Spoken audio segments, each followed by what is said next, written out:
Assalamu alaikum wa rahmatullahi wa barakatuh. Today I want to address a question or query that somebody asked me, quite a few people, on which tools they can use for calligraphy if they don't have calligraphy tools. Now we know that these are bamboo pens or specifically made pens used for traditional Arabic calligraphy. I have different sizes, I have many because you can make them just using a knife like this, and you can just shave off part of it and cut it. Now you can obviously experiment with lots of different types of maybe kind of woods that you can find maybe in your garden. They might not work well, some might surprise you, some might not, but also the other thing is that you will need ink for these, right? So you have ink, like these are special calligraphy inks that I have,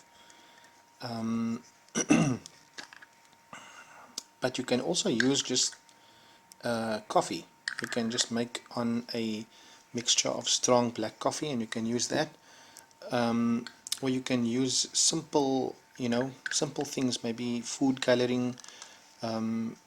You can either mix the colors together of the food coloring and get different colors that you like, but if you're going to be using ink, you're probably going to want to use a glossy paper, right? So glossy paper is for the ink, because I'm just going to show you, if you're going to use ink on normal cartridge paper like this, for example, I'll just give an example. You'll see that okay, this ink is quite fine, but it might not give you the effect that you're looking for. Okay,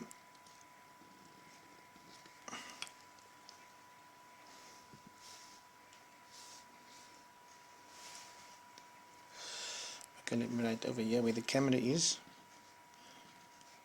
It might not look, and you can see also the paper absorbs the ink.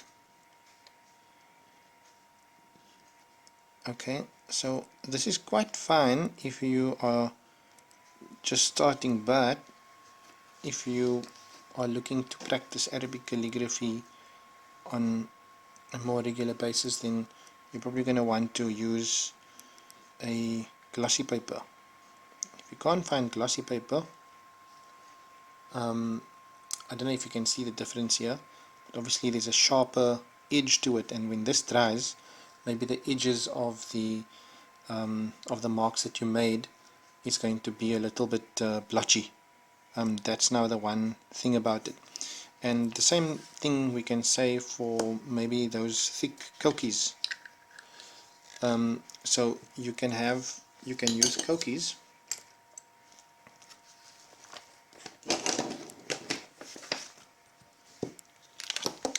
This one is a specific calligraphy pen that you can get at the art shop, and you can see they work also fine. But similar to that, also the type of paper you use is going to get you it's going to give you a different effect, right? I don't use this much, so I'm not really that skilled in it. I think this is more for English calligraphy.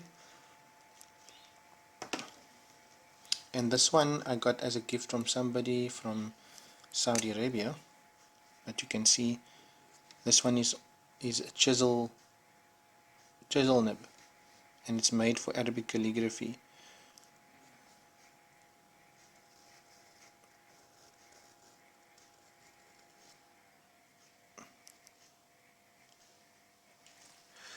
Okay, so that's that.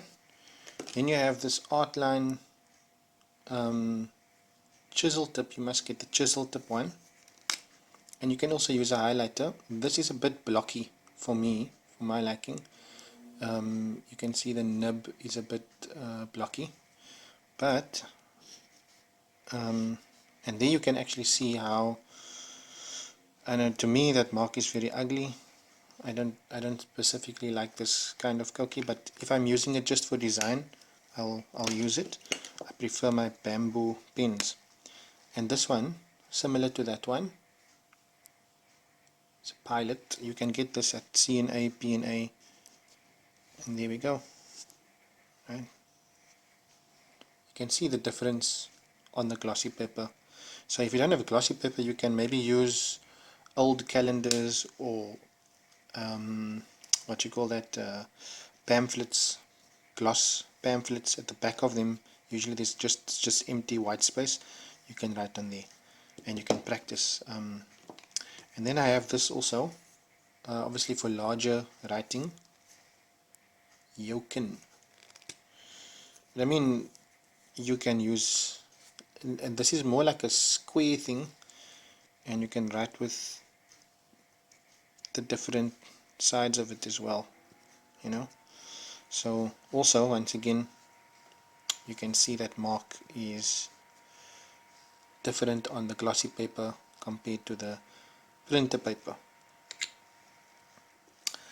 And then I have something which is a bamboo pen, and maybe you can, as an alternative, if you don't have a bamboo stick like this and you want to make a thicker, wider nib, you can use a, what you call that thing, a popsicle stick, or in Cape Town we say sucker stick.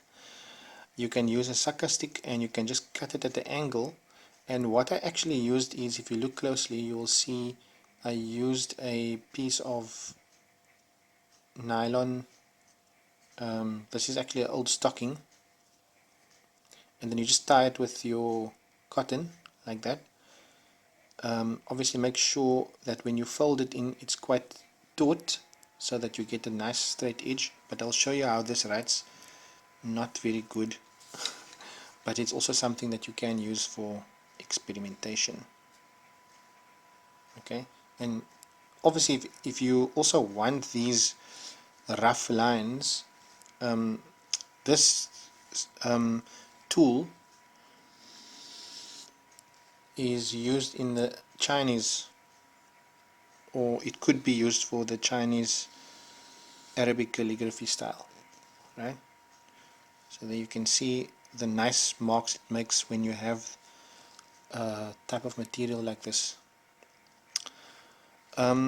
Yeah, so that's it. And then you can also, for pencils, you can get this Stedler pencil, carpenter's pencil from the hardware store, and you just sand it with a fine sandpaper. I got a fine grit sandpaper, I think it's 880 or 800, I'm not sure if it is because it's cut there, but I mean just get something that is fine like this, not the rough one, and you sand it, right? Sand it, make it straight or make it at an angle, whatever you prefer, and then you can write. So obviously with this one you can't be writing on glossy paper.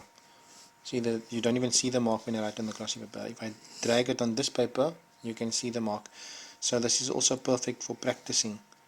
Obviously the line might not be very dark, but I mean, if you practice and you do that, maybe you can go around that mark with a, sorry, you can't see that. Okay, let me just show that again. So if, for example, I draw, okay, I have something soft underneath.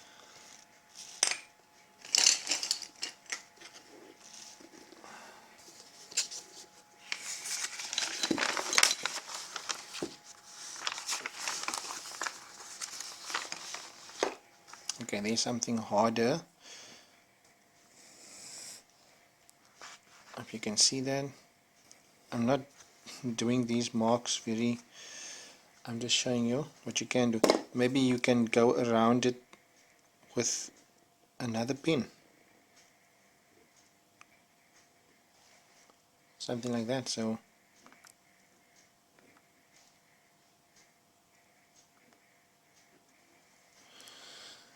okay, I hope that will give you some idea of what you can use. And obviously you can use two pencils as well. Two pencils, just hold it like that and draw your letters, you know.